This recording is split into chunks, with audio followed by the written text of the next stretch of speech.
Hello, welcome to प्रथम IAS. तो आप सभी का स्वागत है यहाँ पे। तो इस वीडियो में हम लोग बात करने वाले हैं कि भारत ने एक बहुत इम्पॉर्टेंट जो आपको ग्रुप है जो बेसिकली ट्रेड करवाता है आपको, जो न्यूक्लियर एक तरीके से आर्मामेंट और आर्म्स कंट्रीज़ का ग्रुप है, जिसे हम वासेनर ग्रुप के नाम से जानते हैं। उसकी चेयरमैनशिप को इंडिया ने एज्यूम किया है। तो हम लोग इस वीडियो में देखने वाले हैं कि एमिड क्राइसिस ऑन ग्लोबल लेवल, जहाँ पे पूरी वॉर छिड़ चुकी है, तो इस सिचुएशन में किस तरीके से ये आर्म्स से रिलेटेड जो एक बहुत इम्पॉर्टेंट ग्रुप है, जहाँ पे कहीं ना कहीं डुअल जो यूज टेक्नोलॉजी है उसकी बहुत इंपॉर्टेंट यहाँ पे योगदान है। तो हम इस वीडियो में जानने की कोशिश करेंगे कि एक्चुअली में ये जो डुअल यूज टेक्नोलॉजी है वो होता क्या है, और एमिड क्राइसिस ऑन ग्लोबल लेवल कि भारत का क्या योगदान रहने वाला है एज अ चेयरमैनशिप। तो सब कुछ डिस्कशन करेंगे, हमारे साथ जुड़े रहिए। और चलिए,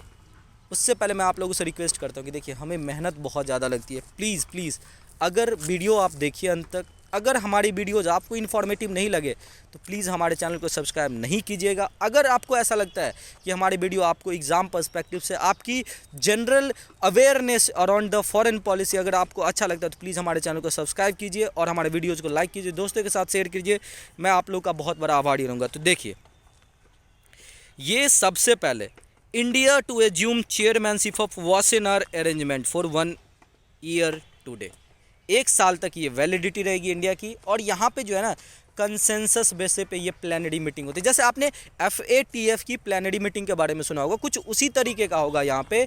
और मैं आपको बता दूँ कि ये चीज़ें जो है ना, एक वॉलंटरी ग्रुप है। यहाँ पे कोई लीगली बाइंडिंग नहीं होता, लेकिन ट्रस्ट बहुत इंपॉर्टेंट है। MTCR missile technology control regime के बाद भारत वासेनर ग्रुप का यहाँ पे सदस्य बना था, और मैं आपको बताऊंगा भी कि वो कब बना था।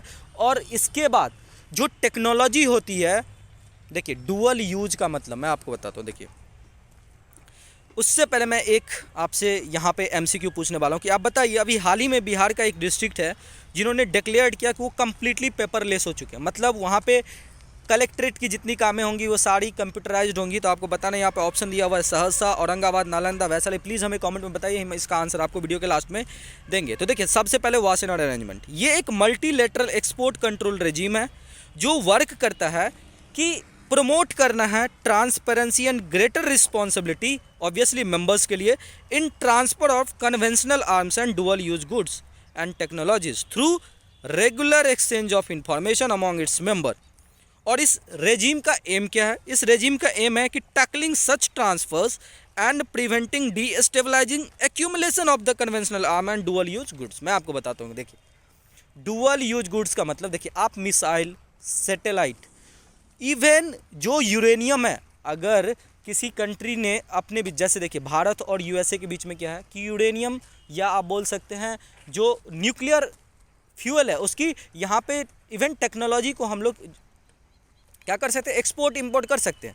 रीज़न क्या है कि हमारे बीच में म्यूचुअल अंडरस्टैंडिंग है। हमारे बीच में म्यूचुअल अंडरस्टैंडिंग है कि भाई भारत बहुत शांति प्रिय देश है, वो गलत यूज़ नहीं करेगा। लेकिन वहीं अगर ईरान को कोई यूरेनियम, मान लीजिए कि चाइना ने ईरान को यूरेनियम जो इनरिच करके दे दिया और उससे ईरान ने क्या बना लिया, न्यूक्लियर बॉम्ब। तो बताइए इजराइल का क्या हाल होगा। चाहे मान लीजिए, देखिए अब नॉर्थ कोरिया के केस में अगर आप देखोगे तो नॉर्थ कोरिया क्या है, नॉर्थ कोरिया एक तरीके से बोल सकते हैं न्यूक्लियर आर्म कंट्री है। बट अगर मान लीजिए उसे कुछ ऐसा टैक्टिक मिल जाए जिससे वो डायरेक्ट हमला कर सकता है, तो फिर उनको जो है ना, यहाँ पे उस कंट्री जो उसको सपोर्ट कर रहा है वो इस पार्टिकुलर वासेनर ग्रुप का मेंबर नहीं हो सकता है। क्योंकि आपको यहाँ पे डुअल यूज़ नहीं करना है। आप सैटेलाइट बनाओ, लेकिन अपने सिविल पर्सपेक्टिव से बनाओ, कुछ अच्छे के लिए बनाओ। आपने देखा होगा कि जब भारत ने शक्ति का परीक्षण किया था, वहाँ पर भी मिशन शक्ति में देखा गया था कि आप जिस तरीके से दूसरे सैटेलाइट को एंटी सैटेलाइट बनाए हो, ये कहीं ना कहीं गलत तरीके से यूज हो सकता है। तो इन सब चीज़ों को ही हम डुअल यूज बोलते हैं कि आप लेते तो किसी और कारण से हो, and if you are using that technology for another reason, तो उसको डुअल यूजर बोल जाता है। और इसी चीज़ को यहाँ पे प्रिवेंट करने की कोशिश करते हैं। हालांकि मैं आपको आगे बताऊंगा कि ये जो एमिड क्राइसिस चली, जैसे रसिया बेलारूस को पहले से ही बैन कर दिया था।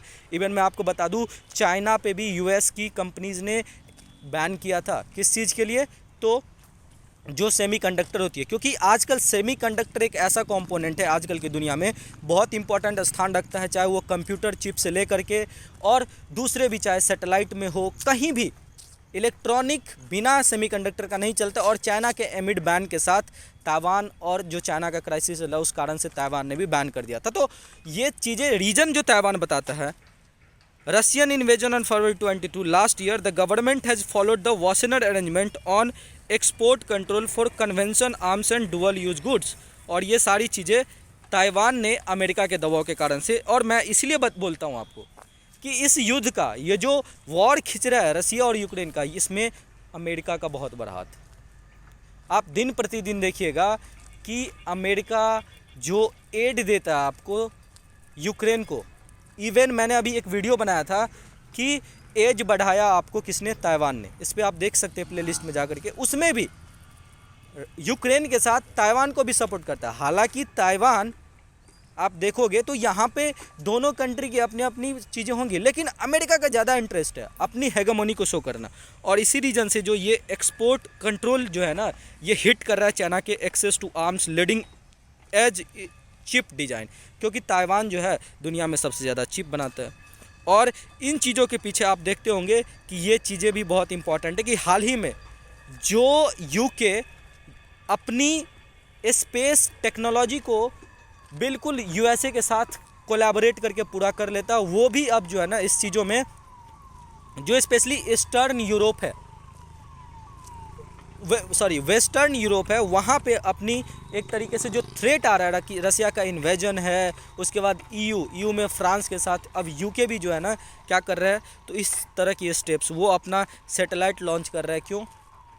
क्योंकि कह तो रहा है सिविलियन पर्सपेक्टिव से, लेकिन वो अब बिल्कुल इसको जो है ना जियो स्पेशियल सैटेलाइट बनाने की कोशिश कर रहा है, ताकि कहाँ पे किस तरीके से डिप्लॉयमेंट किया जा रहा है यहाँ पे रसिया का, उस पर ध्यान दिया जाए। तो ये सारी चीज़ें आप देख सकते हैं। और इसी बीच में जब आप ये क्राइसिस है, ईरान ने हेल्प किया आपको रसिया को, तो सिंस ये सारी कंसिक्वेंसेस जहाँ पे आप अंडर द एक एग्रीमेंट हुआ था, आपको याद होगा, P+1 कंट्री का, permanent 5 member of UN plus Germany ने मिल करके जिस तरीके से 2005-15 में ईरान के साथ समझौता किया कि भाई आप बनाओ तो सही, आप बनाओ तो, जॉइंट कॉम्प्रिहेंसिव जो ट्रीटी था आपको ईरान और P5+1 के साथ, उसमें क्या कहा था कि ईरान को अलो कर दो इंडिच करने के लिए, बट सिविलियन पर्सपेक्टिव से। बट इसका फ़ायदा ईरान ने क्यों उठाया?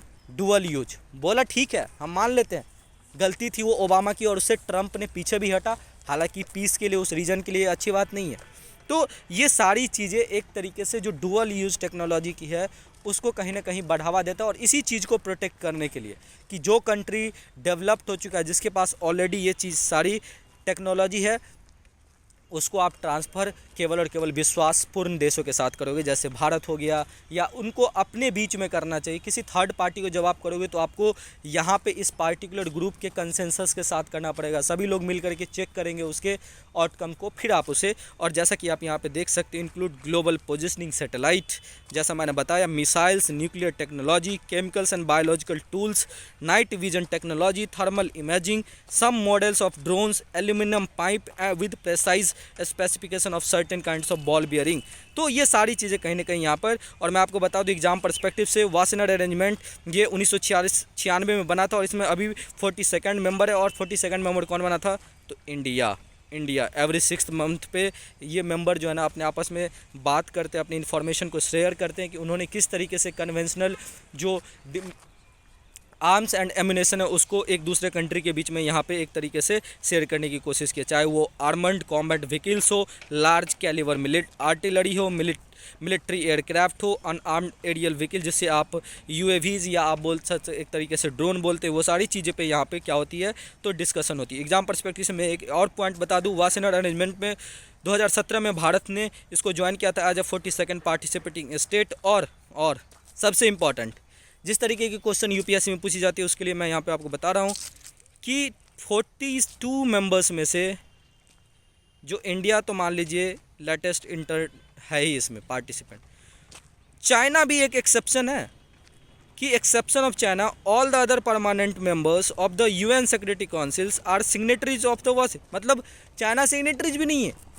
और फिर दुहाई देता रहता, अरे भाई कैसे बना दिया आप यहाँ पे वासेनर अरेंजमेंट का जो मेंबर इंडिया को, क्योंकि वो MTCR या आप बोल सकते हैं एक तरीके से जो मिसाइल टेक्नोलॉजी रेजिम ग्रुप है उसका तो मेंबर है ही नहीं।